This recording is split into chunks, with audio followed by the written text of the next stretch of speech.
"Dad, who is this woman?" I asked my father. He replied, "This is my new wife, which means she's your new mom, Lisa." My father greeted Rebecca with a smile as he put his arm around her shoulder. "It's good to meet you." That was his plan then. "I have a single mother," I firmly said. "I won't tolerate anyone else in that place, so it implies you're going to be departing." Dad smirked and went on, "Leave or live with your new mom." Unexpectedly, I said, "All right," to both Rebecca and Dad. It's unlikely that they anticipated this kind of reply. "I'll prepare for my departure," I told them. "You two can do as you please." And I returned to my room to pack. "I appreciate everything that you have done. Henceforth we are strangers. I won't be informed of anything that occurs to you." Dad called me frantically a month later, saying, "Lisa, help me. Is my father absent from my life?" I pondered in my mind. I am Lisa, a third-year middle school student of 15 years old.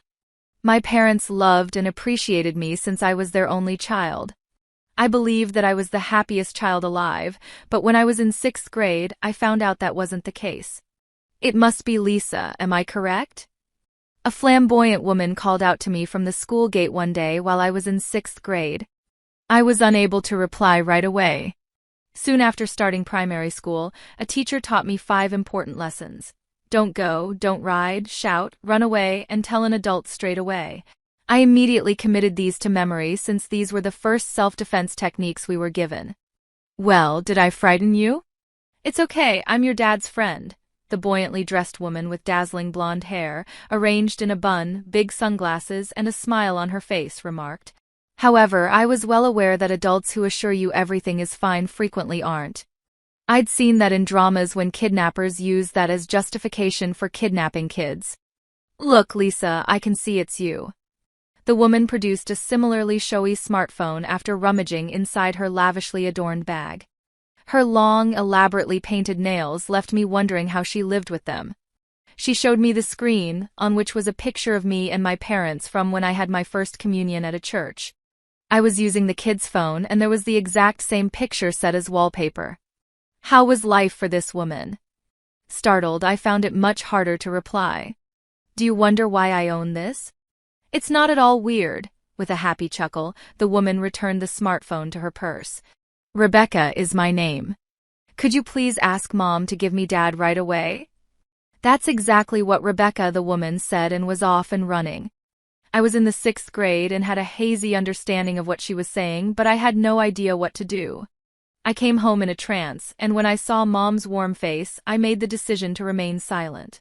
In all honesty, I was at a loss for words from that point on.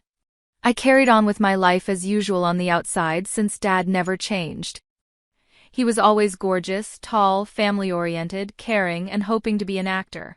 My dad was really proud of himself. However, there was a tiny, firm, weighty, and frigid knot in my heart. That lump was always there, no matter what I did. I entered middle school after graduating from elementary school without saying anything. My parents attended the entrance advice session as regular parents before I started my course, and we took a picture in front of the middle school's main gate. On either side of me were my parents, dressed in suits. All that was visible to anyone observing us was a typical, content family. That might not have been the case, though. I was contemplating these things when my father's words snapped me out of my daydream. He returned to show us the screen after thanking the photographer. I pondered whether Dad would also give that Rebecca-named woman this picture. Mom noticed my strange expression and inquired worriedly. "Nothing," I answered, glancing from my father to my mother. I was unable to tell my mother anything at all. As long as Mom is unaware of Dad's relationship with Rebecca, it doesn't matter if it is true. That's why I'm unable to speak. I have to act as though I know nothing. I considered what had transpired as I glanced at my mother. It's possible that Rebecca, the woman in question, simply developed a personal attachment to my cool dad and said those hurtful things as a result. It's possible that she happened to stumble into the picture and revealed it to me as a joke or to make fun of me. I hadn't ruled out that scenario. Actually, I kind of hoped that was the case. I said nothing, and time went by. My mother fell ill not long after I started middle school. Her life would soon come to an end due to the seriousness of the diagnosis. That must be a lie, I inquired. Mom herself told me the truth. It's not a lie, she smiled and continued. Mom won't be able to remain with Lisa for much longer. I want to tell you something because of this. Lisa, what is it? I believe you'll face difficulties after I leave. I'll do everything in my power to ensure you can support yourself, Mom stated emphatically, so you can live on your own. This is code for not living with Dad or the two of us. Perhaps Mom is aware, I reasoned. Still, I was unable to inquire. Mom also appeared to assume that I knew, even though I kept it to myself. That was the sensation. I want you to think that I did it for you, even though there may be things you detest when that time comes. Yes, I do comprehend, I replied. Mom excitedly exclaimed, "Thank you," and gave me a tight embrace. Mom stopped talking after that, and neither did I. We continued to live as if nothing had happened, just the three of us. The sole distinction was that Mom's condition deteriorated over time, requiring many hospital stays until she was unable to return. And that was all. Dad was there for Mom in the hospital. Whenever she became weaker, Dad would come over directly from work. He would return early from his home to take care of the house and cook. Dad will take care of the house, so Lisa, please stay by Mom's side, he replied. He was a wonderful husband and father to everyone who happened to glance at him, but there was something fake about his words and facial expressions. I prepared soup. What is the flavor like? He asked. Yes, it tastes really good. Dad is a fantastic cook. Always cooking for Mom is the best, I responded, acting like a scripted husband and wife. He continued, get well soon and cook us delicious meals again. I was with them too, feigning to be the daughter and grinning falsely at them. Why? I realized it was a ruse. Mom probably knew too. Mom and I went along with Dad's performance as he went on. It seemed like nothing was wrong, and we were simply enjoying Mom's final days in peace. We were just playing with the family and passing the time, that was it. Mom passed away when I was in my 3rd year of middle school, maybe 2 years later. A parent losing their child is a deeply sad and terrible situation that only those who have gone through it can truly comprehend. Dad did a wonderful job portraying a husband who had lost his wife at the wake and funeral. Like me, he shed tears, but they seemed hollow in some way. While the audience wept for the father and daughter who had to leave, I was simply in awe of Dad's performance. I was left alone after the wake and the funeral. I made a vow to Mom, but everyone who came told me to stick by Dad from now on. I have to work hard on my own. Dad rarely returned home, as was to be anticipated. I am old enough to be on my own. I'm alone for the majority of the day because Dad stated, "Sorry, but I'm busy with work," and walked out of the house. Though to be honest, it was difficult. I was ready. I had imagined that he might consider his daughter a little once Mom passed away. I truly needed someone to support me, but such thinking is pointless. You are both an adult and a child at 15. As a result of growing accustomed to the lonely days, an incident happened the day following the month-long memorial ceremony. It was a Saturday. I was alone at home because it was a school holiday, but outside the noise level increased. Start by getting rid of everything that is superfluous. Thereafter, tidy up before relocating these belongings. Dad angrily gave the crowd instructions. What's happening? How are you using my mother's belongings? I was shocked to see that the visitors were beginning to remove Mom's possessions from the house. No, don't take that away. I attempted to stop them by standing in the doorway. I made an effort to stop the individuals relocating Mom's belongings. They all appeared disturbed by my behavior, and they were most likely movers. I was aware that the movers were merely carrying out their duties, but who gave them this assignment? Dad, why are you taking Mom's stuff away? I assume your mom is no longer with us, so these things won't be used by anyone. I'm having them taken away because of this, Dad stated, making it impossible for anything to pass through the emotional barrier I had built. No. When you take them away, what are you going to do? I asked. What can be sold will be sold, and what can't be disposed of will go in the trash, Dad responded, seeming a little pleased with the way things were going. Leave them in place. These were made by my grandparents for Mom's bridal trousseau, I insisted. The trousseau that my mother's parents had planned was really valuable, and they were wealthy.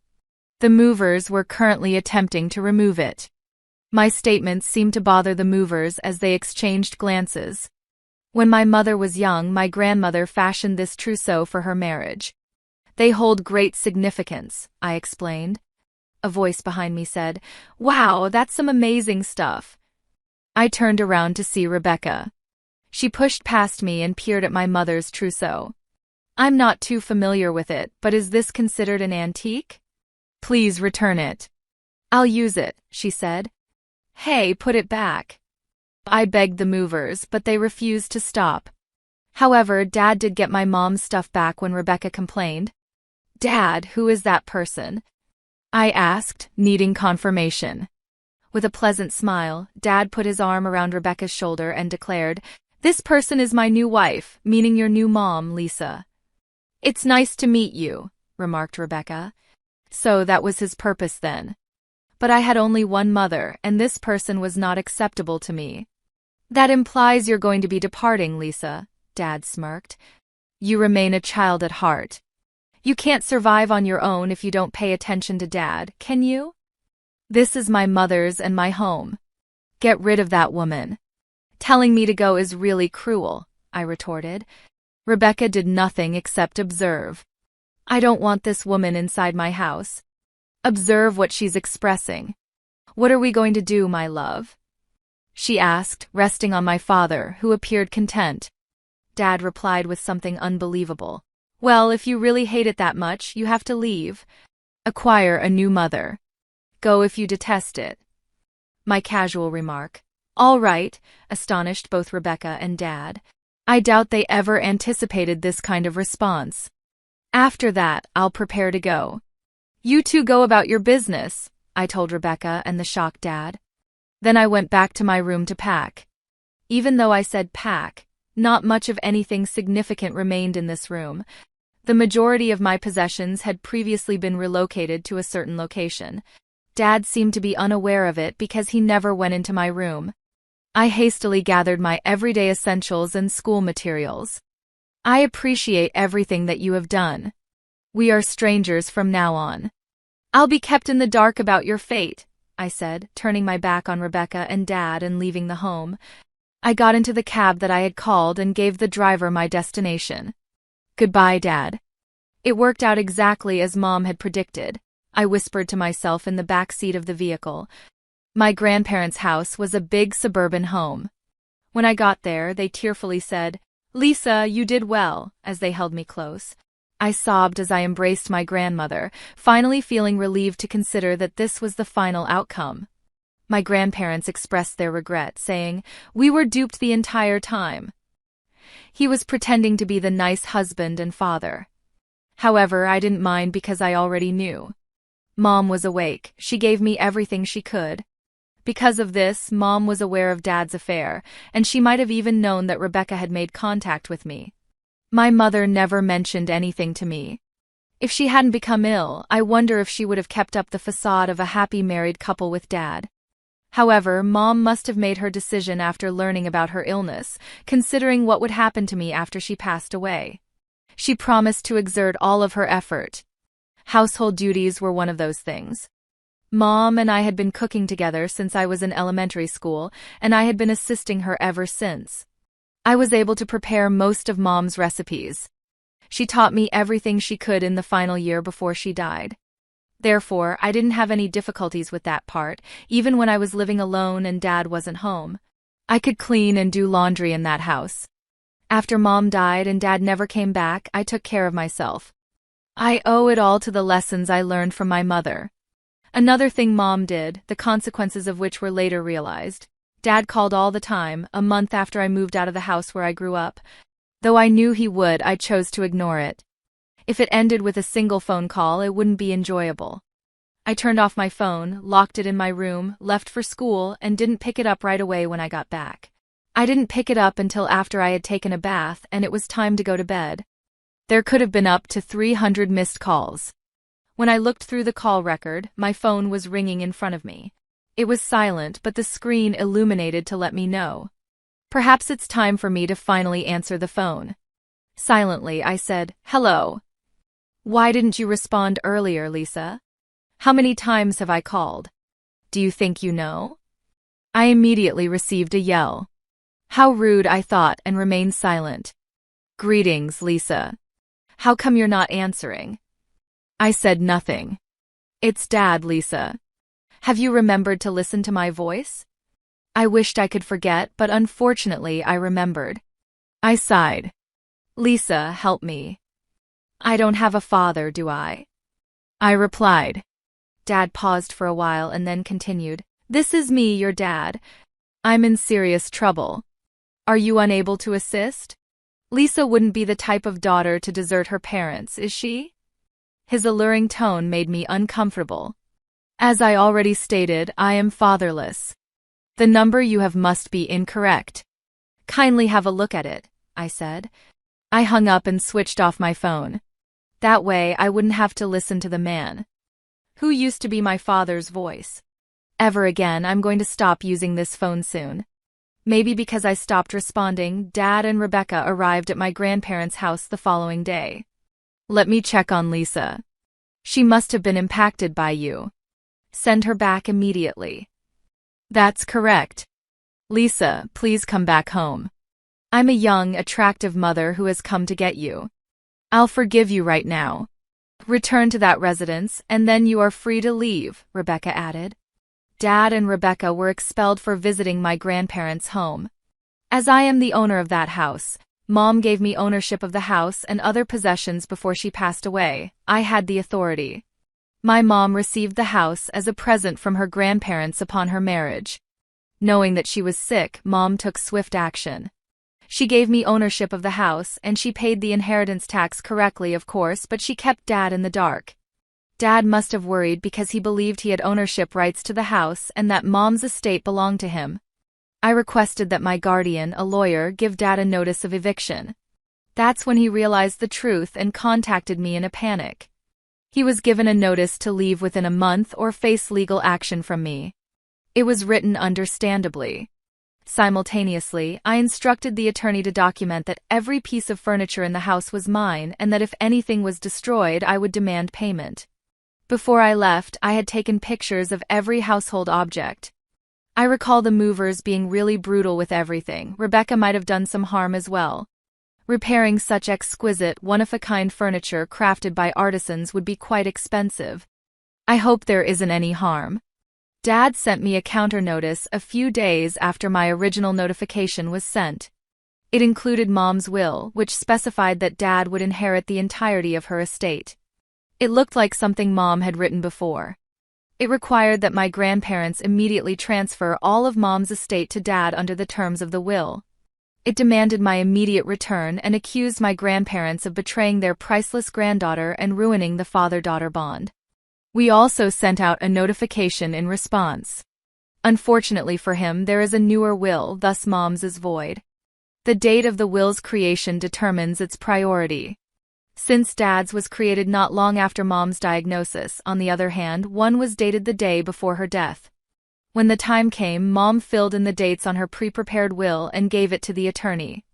This is the most recent will that possibly exists. I could feel Mom's resolve to leave Dad nothing in her shaky handwriting. According to her will, I was to inherit the whole of her estate. Dad would not have custody of me since my grandfather would adopt me. My lawyer, who is also my guardian, was given complete authority over all operations. Mom made it clear that she didn't want to give Dad any money at all, even though the majority of her wealth was already in my name. A lawyer Dad had hired got in touch with us a few days after we sent out the second notice. "My father wanted to visit me, Lisa. According to your father, there is a misunderstanding. He doesn't understand this treatment or why you left so abruptly. What took place?" The lawyer began. Dad had told the lawyer that Rebecca didn't exist and that I had quietly moved to my grandparents' house and stopped being approachable. In addition, he claimed that when he went to my grandparents' place, they reported him to the police because they wouldn't let him see me. He was so frightened about me that he thought I might be taken prisoner by them. "My daughter is still considered a minor," he argued. He stated he was shocked that I would consent to being adopted by my grandfather without getting his permission. Perhaps her grandparents had deceived me, and I believed their lies, he maintained. She is the only priceless daughter my wife left behind. I implore you, please assist me in getting my daughter back, Dad had pleaded. The attorney claimed it was difficult to witness Dad talk so soberly about me. Your father remarked that since you lost your mother, you must be bewildered. He was unable to support you since he, too, lost the love of his life, the attorney clarified. He believes it could be the reason you've been acting this way since your mom passed away. But why is he so theatrical? I pondered out loud. Perhaps it's because his dream was to become an actor. I recalled something. Holding her hand, Dad said, yes, when Mom asked him to take care of me on her deathbed. This scene brought even my skeptical grandparents to tears. It felt like something from a theater. I observed icily as Dad grasped Mom's hand. There was no affectionate warmth to me. He continues to act until the end, doesn't he? I stated. I then gave the attorney a recording to listen to. It started on the day the movers came into the house and continued until Dad and Rebecca visited my grandparents. The tape exposed Dad's actual personality. The attorney's face shifted when he heard it. When it came time to bring Rebecca into the house after Mom passed away, Dad suddenly revealed his true colors. He had been acting as though he cared about me and Mom the entire time. At last, I held the proof in my possession. Well, it appears that this is a different tale. I apologize, the attorney replied, turning to go. He then told me that he turned down Dad's request and that he owed him money for lying to him under pretenses. I suppose after this, no one will be willing to represent your father, he continued. Yes, nobody would support Dad if he told the truth. Why did Dad continue this act, and why did Mom accept it? I pondered. There was a rationale. Mom's first love was Dad. She saw a performance and fell in love with Dad when she was a middle school student, the same age as me. Dad wanted to be an actor and was involved in a small theatrical group at the time. They started dating once Mom began to support him. Considering that Dad was an unsuccessful actor and 8 years older, my grandparents were against the relationship. They reluctantly agreed to the marriage on the condition that they adopt Mom's last name. Not long after, Mom got her college degree and became pregnant. Mom was the only child of the head of a large corporation. After getting married, Dad gave up performing to work for one of my grandpa's companies. My grandfather had been monitoring Dad ever since. I never did trust him very much. Yes, we always sensed something was wrong with him, but when I saw him in the ICU, I believed he genuinely cared about your mom and you, my grandmother remarked. While he may not have been a great actor, Dad was excellent at tricking us. Had I not met Rebecca, I too would still think he was a great father. He's an extremely talented actor, but then, how did Mom realize? I pondered. I was shown a letter from Mom by my grandmother. The letter was left with the attorney to be delivered to my grandparents following her passing. To my most beloved parents. If you are reading this letter, it indicates that I am no longer with you. I want to start by sincerely thanking you for everything you have done for Lisa and me. I will always be appreciative of you because you have always supported us. I want you to know that your suspicions about my husband were founded. I know you have always had reservations. When my sickness was diagnosed, I came to understand the reality about him. Although it was a terrible epiphany, it provided me with the insight I needed to decide what was best for Lisa's future, ****. Since I knew I was running out of time, I took every precaution to keep Lisa safe. I gave her full ownership of the house and other properties, guaranteed her financial security, and left the legal work to our lawyer. I wanted to make sure she wouldn't come into any harm or dishonesty. Please look after Lisa. She is a bright and strong kid, but she will require your help and support, as you have always been there for me. I know you will be there for her from the bottom of my heart, ****. Your daughter. I experienced a range of emotions when I read the letter. Even in her last days, Mom had taken precautions to keep me safe because she knew the truth. I came to understand her love for me and the extent of her sacrifices made on my behalf. I knew that with my grandparents by my side, I could overcome any obstacles that lay ahead. Mom had loved Dad so much at first, but she began to suspect his conduct after they were married and she became pregnant, thinking it was fake. Maybe it was just her gut feeling, but after doing some research, she found that Dad had other women financially supporting him because he was attractive. Mom attempted to persuade herself that she was unique to him despite this. Eventually, though, she heard someone say, "I stole the president's daughter. One day, I will be president of my own company. Even if I don't love her, I'll take care of her because she's affluent." Even as a mere fan, Mom was always seen by Dad as a money source. She was astonished to learn this. But she believed that once the baby was born, they would become a happy family. Dad fooled everyone around him by seeming to be the ideal father once I was born. Still, Mom couldn't shake her suspicions and kept investigating him. Then, Rebecca came into the picture, becoming Dad's mistress in an attempt to unseat Mom. Since she worked at the nightclub he frequently visited and thought he was the heir to a big corporation, Rebecca was unaware that Dad was actually just Mom's husband and not my grandfather's son. Mom, who had the option to file for divorce, left the house when Dad and Rebecca eventually moved out. Although the affair was made public, they appeared to have given up and had nothing more to lose. But I could take them to court, and I ensured they were aware of it. Rebecca had attempted what amounted to willful obstruction of custody, trying to coerce Mom into leaving by revealing her presence when I was little. Damages can be demanded from a mistress who attempts to remove a parent from a minor child. Although Rebecca denied her actions, the incident was caught on camera by a detective I hired. Rebecca pleaded with me to stop the lawsuit, but I wouldn't back down. Rebecca's antics became well known as a result of the lawsuit, and she was fired from the club where she had caused numerous issues. Rebecca was asked to resign because the club, an upscale establishment that prioritizes its reputation, could not afford to employ someone of her caliber.